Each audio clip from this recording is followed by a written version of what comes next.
अस्सलाम वालेकुम नाज़रीन, प्रोग्राम दिन भर में आप खुशामदीद कहते हैं। मैं हूँ आपकी मेज़बान शहरबान अवान। आज के प्रोग्राम में सबसे पहले बात करेंगे सिंध में बढ़ती हुई सियासी कशीदगी के हवाले से। तो सिंध में सियासी कशीदगी अरूज पर पहुँच गई है। गुज़श्ता रोज़ एमकेएम पाकिस्तान के अहम रहनुमाओं की सिक्योरिटी वापस लेने का दावा सामने आया था, जिसके मुताबिक खालिद मकबूल सिद्दीकी, मुस्तफ़ा कमाल, फारूक सत्तार और अनीस कायम खानी की सिक्योरिटी वापस ली गई थी, जिस पर पार्टी और आवाम में तशवीश पैदा हुई। ताहम सिंध हुकूमत ने इस बात की तरदीद की कि किसी भी एमकेएम रहनुमा की सिक्योरिटी वापस लेने का कोई फैसला नहीं किया गया। वज़ीर दाखिला सिंध ज़ियाउल हसन निजार ने वाज़ेह किया कि मुस्तफ़ा कमाल और खालिद मकबूल सिद्दीकी इस वक्त इस्लामाबाद में मौजूद हैं और सिक्योरिटी मामलात को सियासत से जोड़ना दुरुस्त नहीं। तर्जुमान सिंध हुकूमत का कहना है कि सिक्योरिटी वापस लेने के दावे मुमकिना तौर पर इंतज़ामी वजूहात की बुनियाद पर सामने आए हैं। करेंगे, हमें ज्वाइन किया हमारे गेस्ट हमारे साथ मौजूद हैं। हसन साबिर साहब रहनुमा हैं एमक्यूएम सिंध के हवाले से। तो बहुत शुक्रिया हसन साबिर साहब, हमारे साथ आप मौजूद हैं इस प्रोग्राम में। अभी से कुछ देर पहले शर्जील इनाम मेमन साहब ने गुफ्तगू की। उन्होंने कहा कि कुछ जमातों ने सानिया गुल प्लाजा के हवाले से बड़ा मनफी रवैया अपनाया और बहुत गलत बातें की, जिनमें एमकेएम जो है सर फहरिस्त है। और उन्होंने कहा कि एमकेएम के रहनुमाओं से सिक्योरिटी वापस नहीं ली गई, बल्कि खालिद मकबूल को 10 सिपाही दिए गए और मुस्तफ़ा कमाल की तो इससे भी ज़्यादा सिक्योरिटी मौजूद है। और एमकेएम की जो सियासत है वो दफन हो चुकी है। जबकि अभी फारूक सत्तार जो गुफ्तगू कर रहे थे, उन्होंने कहा कि हमारी सिक्योरिटी वापस ले रहे हैं और ये रवैया बिल्कुल बर्दाश्त नहीं किया जाएगा। हकीकत क्या है, चल क्या रहा है आखिर? बिस्मिल्लाहिर्रहमानिर्रहीम। सिंध में तो कुछ भी नहीं चल रहा। सिंध में तो एक इजारादारी चल रही है, एक कब्जा चल रहा है जो गुज़िश्ता 18 साल से पीपल्स पार्टी ने इस सिंध के ऊपर किया हुआ है। और वो नाम नेहाद मैंडेट जो उन्होंने हासिल किया, नाम नेहाद मैंडेट है और उसके जरिए वो एक रियासत के तौर पर इस सिंध को देख रहे हैं और रियासत के तौर पर चला रहे हैं। चंद खानदान, आप इसमें जरा कैलकुलेट कर लें कि अगर ये 4 से 5 मिनिस्टर्स जो हैं ये आके पूरी स्टोरी सिंध हुकूमत की सुनाते हैं और इतने जबरदस्त अंदाज में उसकी मैनिपुलेटेड स्टोरी सुनाते हैं कि ऐसा लगता है कि सिंध में तो मतलब दूध और शहद की नहरें बह रही हैं और यहाँ के शहरी जो है वो बड़ा इत्मीनान उनको मैसर करवा दिया है, जहां पर गटर खुले हुए हैं, बच्चे गिर रहे हैं, बच्चों की जानें जा रही हैं, बुजुर्गों की जानें जा रही हैं, रोड इंफ्रास्ट्रक्चर तबाह हो चुका है, स्ट्रीट क्रिमिनल्स उरूज के ऊपर हैं, डाकू यहाँ पर दंदनाते घूम रहे हैं, डंपर जो है वो शहरियों को कुचल रहे हैं और यहाँ पर साने आती है कि बिल्डिंगें भी गिर जाती हैं और जो इलीगल कंस्ट्रक्शन है वो अपने उरूज के ऊपर काम कर रही है। एसबीसीए उनको परमिशन दे रहा है, हाई राइज बिल्डिंगें बन रही हैं, छोटे छोटे प्लॉटों के ऊपर पोर्शंस बन रहे हैं। उसके बाद ये आग भी लग जाती है और अगर आग लगने पर गुल प्लाजा में आग लगने के साने के ऊपर, लोगों के जल जाने के ऊपर, उनकी बाकियात ना मिलने के ऊपर अगर एमक्यूएम सवाल करती है, बैड गवर्नेंस का सवाल करती है, तो ये उसके ऊपर सवाल के ऊपर इल्जाम तराशियां शुरू करते हैं और कहते हैं कि सियासत ना करे एमक्यूएम। भाई सियासत क्या है? सियासत को क्या समझा हुआ इन्होंने कि अगर इनको अगर कहीं पे क्वेश्चन करेंगे तो ये उल्टा रिटेलिएट करते हैं। ये 4 से 5 मिनिस्टर्स हैं, आप उनके नाम सब जानते हैं कि ये 4 से 5 लोग हैं जो पूरे सिंध को संभाल के बैठे हुए और पूरे सिंध को जो है बता रहे हैं कि हमने बहुत अच्छा एक मिसाली बना दिया है और उसको प्रेसिडेंट हाउस के अंदर अपने चेयरमैन से तकरीर करवाते हैं कि हमारा मुकाबला तो दुनिया के मुल्कों से है, सिंध का मुकाबला पाकिस्तान में तो किसी शहर से नहीं, वाकई में नहीं। तो वो दुनिया के ममालिक हो सकता है, वो सूडान के, नाइजीरिया, अल्जीरिया के ममालिक हो सकते हैं, किसी ऐसे मुल्क का जिसको नाम भी शायद दुनिया के नक्शे पे कहीं नजर ना आता हो, उन ममालिक से हो सकता है इनका मुकाबला हो रहा। पाकिस्तान में लाहौर से तो नहीं हो रहा, रावलपिंडी से भी नहीं हो रहा और पाकिस्तान के और बहुत सारे शहर, इवन पिशावर से भी नहीं हो रहा, जहाँ के सफाई का निजाम भी बेहतर है, जहाँ के रोड इंफ्रास्ट्रक्चर भी बेहतर है। तो ये तो तबाही है। हसन साहब, गुल प्लाजा की अगर हम बात करें तो उस पर हुकूमत पर बहुत से सवालात उठाए गए, हुकूमती कारकर्दगी पर अभी भी बहुत से सवालात उठाए जा रहे हैं, जिस पर वो कहते हैं कि हम ये नहीं कहते कि आप इख्तलाफ ना करें, लेकिन आप सियासी बयान ना दें सारे मामले पे, क्योंकि बहुत सारे लोग हैं उन्होंने अपनी जानें गंवाई हैं। अभी आपकी जमात का इस पर क्या मौक़िफ़ है और आइंदा की हुकूमत अमली क्या होनी चाहिए, क्या इक़दाम होना चाहिए? दूसरा, एक निजी चैनल के एंकर हैं, उनकी जानिब से ये मशवरा दिया गया था कि इसको प्राइवेटाइज कर दें सिंध को, अगर आप संभाल नहीं सकते तो उस पर काफ़ी एक्शन लिया गया। उस पर काफ़ी लोग जो हैं वो आग बगोला भी हुए कि ये किस तरह से ऐसी बात कर सकते हैं प्राइवेटाइज करने की। देखिए, मुस्तफा कमाल भाई ने जैसे आईनी शिक का हवाला देते, आर्टिकल 148 149 की को इन्वोक करने की बात की और कहा है कि जब आपसे देखिए, अब तजर्बा का तो नहीं बनाना चाहिए मुल्क के किसी शहर को, कराची को तो तजर्बा का बनाया, सिंध को तजर्बा का बनाया। 17 साल की नाकामियां, 18वें साल में पीपल्स पार्टी दाखिल हो गई है तवातुर के साथ। इससे पहले भी इनकी हुक्मरानी सिंध के अंदर रही है, लेकिन ये 18वां तवातुर के साथ साल है, कंटिन्यूस पीरियड है। तो क्या अब किस चीज की इनको निशानदेही करें? 18 साल से निशानदेहियां कर रहे हैं। ऐसे ही। ठीक। अच्छा, एमकेएम शहरी जो है, आपको हमारी आवाज आ रही है साबिर साहब? जी हसन बिल्कुल आ साहब, रही है, बिल्कुल आ रही है। जी बिल्कुल आ ठीक रही है। हसन साहब, एमकेएम शहरी जो हैं वो सिंध के तहफ़्फ़ुज़ और आवाम की हिफाजत के लिए आइंदा क्या एक मत अमली अपनानी चाहिए? और दूसरा, सियासी कशीदगी की कमर तोड़ने के हवाले से हम देखते हैं कि सियासत जो है ना, जब बहुत सारे मामलात में आ जाती है तो वो मामलात वैसे भी ठीक नहीं चलते। तो अब आपकी जमात का इस मामले में क्या मौक़िफ़ है, क्या इक़दाम करने चाहिए? और प्राइवेटाइजेशन के हवाले से आप क्या कहते हैं?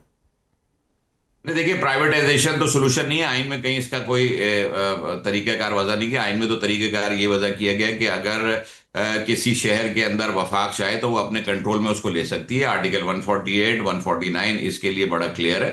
और अगर ये आर्टिकल आइन में मौजूद है, जिसको शहीद जुल्फ़िकार अली भुट्टो ने 1973 में इंसर्ट किया था, देखिए 18वीं तरमीम में नहीं आया, उससे पहले 17वीं में भी नहीं आया, 16वीं में नहीं आया, ठीक। 27वीं में भी नहीं आया। ये 1973 के ओरिजिनल आइन का हिस्सा है। तो जब ओरिजिनल आइन का ऐसा है, तो क्योंकि मेरे ख्याल से शहीद जुल्फ़िकार अली भुट्टो साहब को ये इल्म था कि उनके उनके जाने के बाद ठीक है, आपका ये मानना है कि प्राइवेटाइजेशन करना किसी तरह का भी कोई कानूनी इसमें मौजूद नहीं है। बहुत शुक्रिया। हमारे साथ मौजूद थे हमारे मेहमान हसन साबिर साहब और इस मामले पर गुफ्तगू कर रहे थे। नाज़रीन, आगे बढ़ेंगे। वफाकी आईनी अदालत ने सुपर टैक्स केस का फैसला जारी कर दिया है और चीफ जस्टिस अमीनुद्दीन खान की सरबराही में 3 रुकनी बेंच समाअत मुकम्मल करते हुए इनकम टैक्स ऑर्डिनेंस के सेक्शन 4B 2015 को बहाल कर दिया। अदालत ने वाज़ेह किया कि पार्लियामेंट कानून साजी के जरिए लेवी टैक्स आयद करने की मुकम्मल मजाज है और केस के काबिल समाअत होने पर ये गए एतराज़ात मुस्तरद कर दिए गए। इस फैसले से ये वाज़ेह हो गया है कि वफाकी हुकूमत के इक़दाम आईनी दायरे में हैं।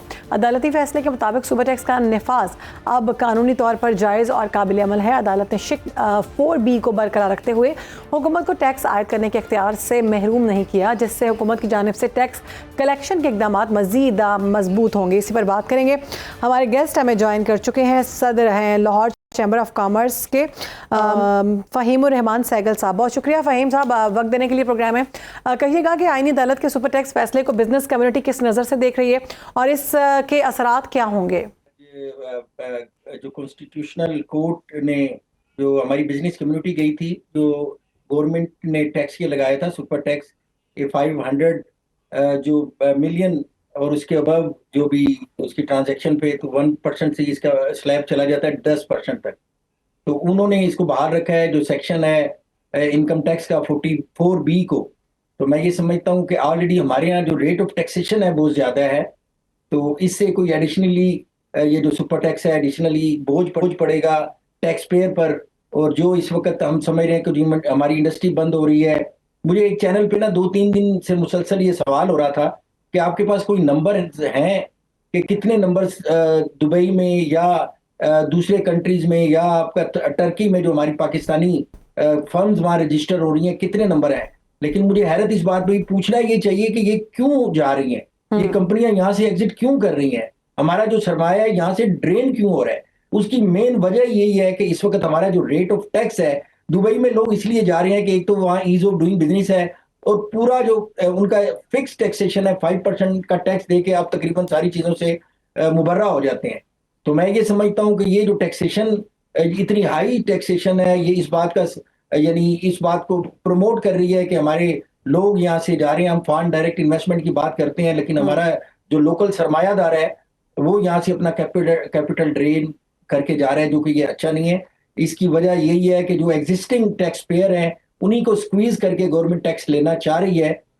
मैं ये समझता हूँ कि इस पे हमें होश के लाखों लेने चाहिए और हमें चाहिए कि अपने लोकल जो इन्वेस्टर है, हमारा लोकल जो इंडस्ट्रियलिस्ट है, हमारा जो बिजनेसमैन है, उसको ये ऐसा माहौल फ्राहम करें जो अच्छे तरीके से वो यहाँ पे अपना बिजनेस कर सकें। और जो रेट ऑफ टैक्सेशन है उसको कम रखें आप। थोड़ी सी मैं अगर आपको इसको मैं बिजनेस टर्मिनोलॉजी में आपको बात समझाऊं तो वो ये होगी कि जितनी किसी कम्युनिटी की प्राइस सस्ती होगी उतनी उसकी सेल ज्यादा होगी। अच्छा, मैं ये समझता हूँ जितनी हमारी साहब, इसी बारे में मैं पूछना चाहती थी कि सुपर टैक्स की कानूनी हैसियत से अगर हम बात करें तो कारोबारी अफराद की इस हवाले से क्या मुश्किलात होंगी, माली मनसूबाबंदी मुतासर हो सकेगी इससे? और इस फैसले के बाद हुकूमत की जो टैक्स कलेक्शन पॉलिसी है, कहा यह जा रहा है कि बड़ी मजबूत होगी, तो आप समझते हैं कि ये तरीकाकार बेहतर है? जी मैं ये समझता हूँ, देखिए टैक्स कलेक्शन करना जबरदस्त इन्फोर्समेंट के जरिए, तो क्योंकि स्टेट है, स्टेट के पास रिसोर्सेज होते हैं, स्टेट के सही। पास पावर है, वो कर सकती है। लेकिन ये तरीकेकार आफ्टर ऑल ठीक इससे नहीं है। बिजनेसमैन डिस्करेज होता है। तो मैं ये समझता हूँ कि हमें बिजनेसमैन को इस वक्त मैं हमारे पास पिछले चंद दिनों में हमारा एक इजिप्शियन डेलीगेशन आया हुआ, तो उन्होंने अपनी प्रेजेंटेशन में हमें जो सबसे पहले प्रेजेंटेशन दी उसमें ये बताया कि पाकिस्तान का एक बहुत बड़ा ग्रुप है, मैं यहाँ पे नाम नहीं लूंगा, उन्होंने 35 मिलियन US डॉलर की वहां पे इन्वेस्टमेंट की है। तो मैं ये समझता हूं कि हमारे पास लोकल इन्वेस्टर के पास इतना पोटेंशियल मौजूद है कि अगर आप उसको लेवल प्लेइंग फील्ड दें, टैक्सेशन को आप इसका रेट ऑफ टैक्सेशन कम रखें, तो वो टैक्स भी देंगे और यहाँ पे अपने बिजनेस को प्रमोट करेंगे। जितना बिजनेस प्रमोट होगा, बिजनेस एक्टिविटी ज्यादा होंगी, हमारे यहाँ टैक्स कलेक्शन बढ़ेगी और टैक्स नेट में अल्टीमेटली लोग भी आएंगे। ठीक है। फ़हीम साहब, बिजनेस कम्युनिटी जो है और हुकूमत के दरमियान टैक्स के निज़ाम में शफाफियत लाने के लिए आप क्या समझते हैं, कौन से इकदाम करने की ज़रूरत है कि जिससे बिजनेसमैन जो है उसको भी मुश्किलात ना ज़्यादा पेश आएँ, फ्रेंडली माहौल में ये सब कुछ हो जाए? देखिए ये इस वक्त हमारे यहाँ जो ये कल्चर बना हुआ है टैक्स कलेक्शन थ्रू इन्फोर्समेंट, और ये जो आपने सर्वेलेंस की हुई है 40B के तहत फैक्ट्रीज में अपने बंदे डिप्यूट किए हुए हैं, बिठाए हुए हैं, तो ये वो एलिमेंट हैं जो डिस्करेज करते हैं, जो एक हरासमेंट का माहौल पैदा करते हैं, जिसकी वजह से हमारा बिजनेस कम्युनिटी है, बिजनेसमैन जो है वो उसको यानी वो डिस्करेज होता है। तो ठीक। मेरा ये ख्याल है कि जितना फ्रेंडली माहौल हमारे FPR के डिपार्टमेंट बनाएंगे, जितना उनको देखें, डिपार्टमेंट का मतलब ये है कि आप लोगों को फैसिलिटेट करें। डिपार्टमेंट अगर हरास करेगा या इन्फोर्स करेगा, तो उससे हमारे बिजनेस में कम्युनिटी में एक जो यानी थोड़ी सी डिस्करेज होती है, और उससे आपकी टैक्स कलेक्शन भी नहीं होती और लोग अपना सरमाया जो है वो दबा लेते हैं। ठीक। ठीक है, तो अभी आप क्या समझते हैं कि आइंदा कारोबारी अफराद के लिए इजाफी टैक्स के इम्कानात को मद्देनजर रखते हुए हुकूमती मुशावरत बेहतर होनी चाहिए इससे? मेरे ख्याल में हम अपनी गवर्नमेंट के साथ, जो नई गवर्नमेंट लाइसेंस, इनके साथ अपना लाइसेंस बड़ा अच्छा कर रहे हैं। और मैं ये समझता हूँ हमारी गवर्नमेंट इसमें यानी खुद भी बड़ी एग्रेसिव है कि किस तरह टैक्सेशन के निज़ाम को ट्रांसपेरेंट किया जाए और टैक्स कलेक्शन होए। तो मेरा ख्याल है कि हम अपनी गवर्नमेंट से ये दरख्वास्त करते हैं कि चेंबर्स के साथ अपना लाइसेंस बढ़ाएं और हमारी प्रपोजल को थोड़ी सी वर्थ दें। और जो भी देखें, हम हमारा काम, चेंबर्स का काम ये है कि बिजनेस कम्युनिटी और गवर्नमेंट के दरमियान ब्रिज का किरदार अदा करें और ऐसी प्रपोजल दें जिससे टैक्स आसान तरीके से कलेक्ट किया जा सके, हमारी गवर्नमेंट का भी फायदा हो, हुकूमत का फायदा हो, ठीक। टैक्स कलेक्शन ठीक है, ज्यादा से ऐसा ज्यादा हो, कोई टैक्स की तरीकाकार होना GDP चाहिए कि गवर्नमेंट और बिजनेस में जो कम्युनिटी है उन दोनों का फायदा हो। बहुत मौजूद है फ़हीम रहमान सहगल साहब। आगे बढ़ेंगे, आपको बताएंगे T20 वर्ल्ड कप 2026 से एक नए तनाज़े और खदशात की जद में है। भारत में निपा वायरस में फैलाव ने मेगा इवेंट के इनेकाद पर संगीन सवालात खड़े कर दिए हैं और मगरबी बंगाल में डॉक्टर्स और नर्सेज समेत कई अफराद में वायरस की तस्दीक पाई गई है। दर्जनों अफराद का करंतना और हिफाजत इकदाम में सख्ती वर्ल्ड कप की तैयारियों में लॉजिस्टिक्स और सिक्योरिटी इंतजाम को मुतासर कर सकती हैं, खासतौर पर ऐसे वक्त में जब इवेंट के आगाज़ में चंद ही रोज़ ही हों। दूसरी जानिब इंटरनेशनल क्रिकेट काउंसिल पर दोहरे मयार के इल्ज़ाम भी शिद्दत इख्तियार कर गए हैं। ICC ने T20 वर्ल्ड कप की कवरेज के लिए बांग्लादेशी सहाफ़ियों को एक्रेडिटेशन देने से इनकार कर दिया है और बांग्लादेशी क्रिकेट बोर्ड के मुताबिक 130 से 150 सहाफ़ियों की दरख्वास्तें मुस्तरद की गई हैं। इसी पर बात करेंगे। हमारे साथ मौजूद है हमारे guest chairman PCB Khalid Mahmood साहब। खालिद साहब, बहुत शुक्रिया आपके वक्त का। बांग्लादेशी सहाफ़ियों को ICC की जानिब से एक्रेडिटेशन ना देने का ये फैसला सामने आया, इसको आप कैसे देखते हैं और क्या आप समझते हैं कि ICC के दोहरे मयार की वजह से आलमी क्रिकेट की साख मुतासर हो रही है? बहुत शुक्रिया। बहुत ही अहम एक लम्हा है जो क्रिकेट की ज़िंदगी में, कि एक इतने अहम टूर्नामेंट पे होगा नहीं होगा, कौन खेलेगा कौन नहीं खेलेगा। लेकिन मेरी नज़र में बड़ा एक सादा सा मामला है। मैं इसको देखता हूँ असूल की और बेअसूली की जंग है। एक तरफ एक मुल्क है जिसके साथ ज्यादती हो रही है, बांग्लादेश, कि वो उनको खदशात हैं। भारत ने उनके साथ एक, जैसे होता है ना जिसको कहते हैं, माथा लगाया हुआ है, उनके साथ दुश्मनी शुरू की है। उनका एक खिलाड़ी था जो IPL में, उसको भी वहाँ से चलता किया है और हर तरह की उनके साथ ऐसे मामलात हैं जो क्रिकेट की रवायात के असूलों के खिलाफ हैं। और ये पहली दफा नहीं है कि भारत ऐसे कर रहा है। भारत इससे पहले पाकिस्तान के साथ माफी चाहता हूँ, जी पाकिस्तान के साथ इस तरह की बहुत सी चीजें कर चुका है। आपको याद होगा इससे पहले जो एक आईसीसी इवेंट था जी हाँ। जिसमें इन्होंने अपने कप्तान को हदायत की हुई थी कि पाकिस्तान के किसी खिलाड़ी के साथ हाथ नहीं मिलाना, कप्तान से हाथ नहीं मिलाना, कोई बातचीत नहीं करनी। फिर उसके बाद उससे भी ज्यादा बदतमीजी की गई कि जब वो इवेंट जीत गए ट्रॉफी नहीं ली गई। और हमारे जो क्रिकेट बोर्ड के सरबराह हैं वहाँ पे स्टेज पे खड़े थे और अपने कुछ और इसी तरह के लोगों के साथ ट्रॉफी देने के लिए, तो हिंदुस्तान भारत की जो टीम थी वो बिल्कुल सामने देख रही थी। उन्होंने रहमत गवारा नहीं की कि उठ के आए, शुक्रिया अदा करें, ट्रॉफी ले लें। वो उन्होंने मजाक बनाया था उनको। ठीक है। तो एक तरफ भारत का ये रवैया है, हम्म। और बांग्लादेश की जो बात है कि उनको वहाँ पे खदशात हैं, वो उनके खदशात हैं, जायज़ खदशात हैं, क्योंकि जो कुछ उनके मीडिया में छप रहा है वो बांग्लादेश के खिलाफ बड़ी एक पूरी मुहिम उन्होंने चलाई हुई है। और देखें, माजी में जाके देखें, आपको याद होगा कि पाकिस्तान में जब एक दहशतगर्दी का वाक़या हुआ था, श्रीलंका की टीम आई थी 2009 में, तो कुछ कोई नुकसान नहीं हुआ था, लेकिन भारत दहशतगर्दी का वाक़या पेश आया था जी जिसके नतीजे में श्रीलंका की टीम चली गई।